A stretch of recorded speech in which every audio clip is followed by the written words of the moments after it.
Now let's move on and have a look at the environment our program's running.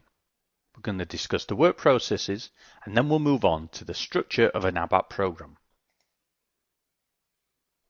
Within an SAP system, or at least what we're looking at, we have two types of programs. We have reports and we have DINPROs. Now reports, it's pretty obvious, reports are just what it says on the tin. Reports are just programs that generate lists of data.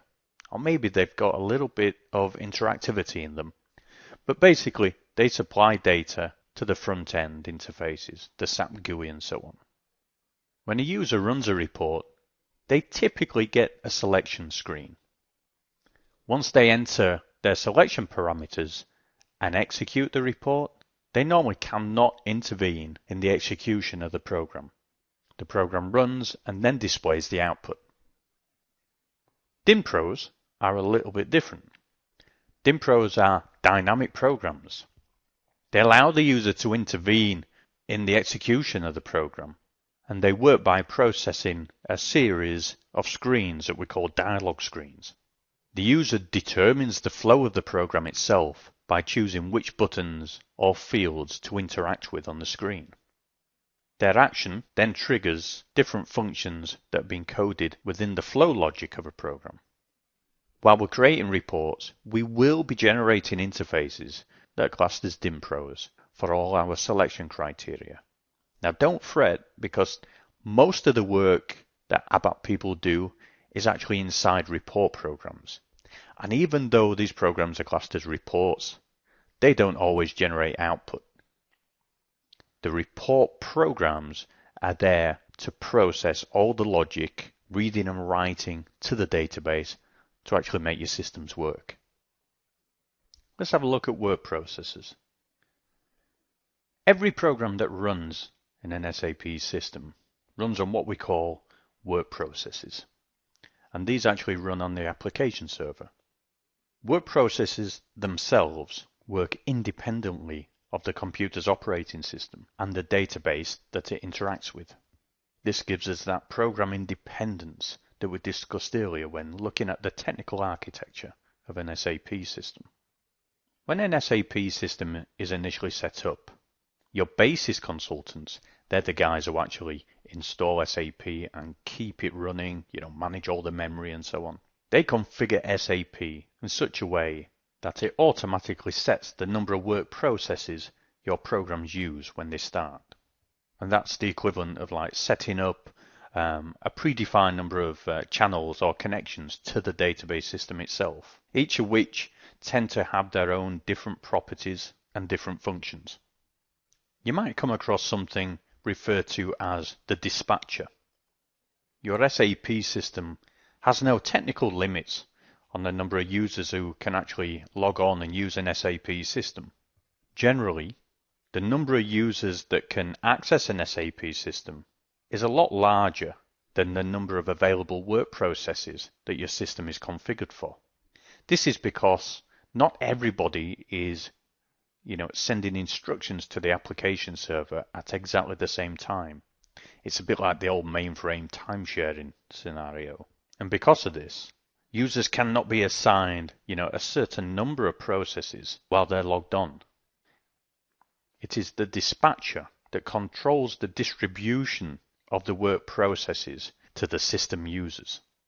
The dispatcher will keep an eye on how many work processes are available, and when a user triggers a transaction, the dispatcher's job is to say, here you go, here's a free work process, go and use it.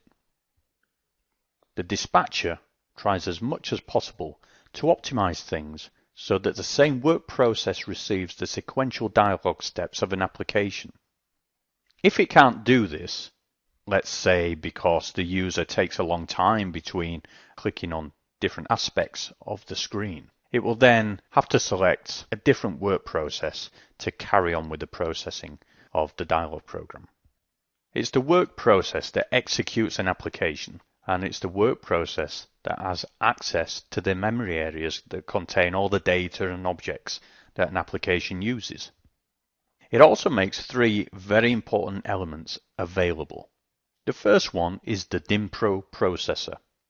All DIMPRO programs have flow and processing logic, and it's the DIMPRO processor's job to handle the actual flow logic itself. It responds to the user's interaction and controls the further flow of the program depending on the user's interaction. What I'm trying to say is it's responsible for dialog control and the screen itself. But one important thing to remember is it cannot perform calculations.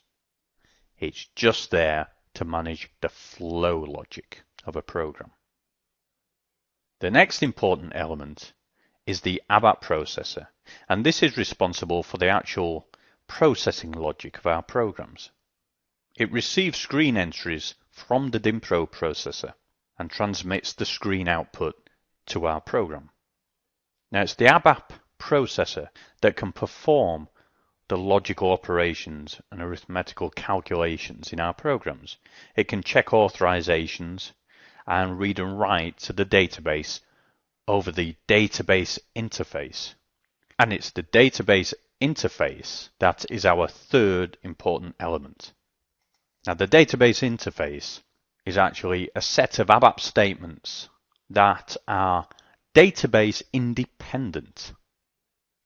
Now what I mean by database independent is that we can use a set of ABAP statements that in turn can communicate with any type of database that has been installed when our system was set up.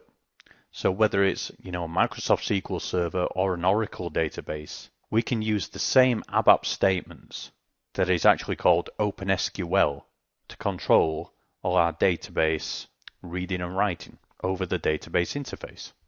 Now the great benefit of this means that our ABAP code, our ABAP statements have encapsulation, which means our programmers don't need to know which physical database system the actual SAP system that they're using actually supports. Now there are times when maybe you do want to use a specific SQL statement that is native to the database that is installed. So SAP have designed ABAP in such a way that if this type of coding is necessary, you do have that facility. You can directly access the database through your programs using native SQL statements, but it's not encouraged.